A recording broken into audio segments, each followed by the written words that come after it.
So this new sod is here because we had a big city leak and they had to come and dig it up, fix the leak, and then they replaced it with sod. And that's great, except for underneath this nice sod is clay. See that thick clay? How is my grass going to grow in that thick clay? Well, clay is actually got nutrients in it, but they need to be unlocked and they need to be stimulated. And a great way to do that is with MicroLife Humates Plus. You hear Sherry on HomeShowGardenPros talking about this all the time. This is a good fertilizer any time of the year, but it's especially good if you want to have your sod take with the clay that many of us in Houston have. So MicroLife Humates Plus is a great product to have on your shelf.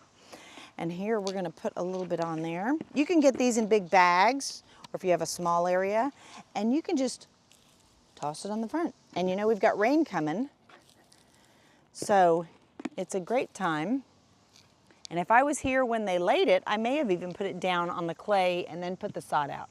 But this is fine. Sprinkle it on there, water it in, and you're good to go. And it's safe around people and pets.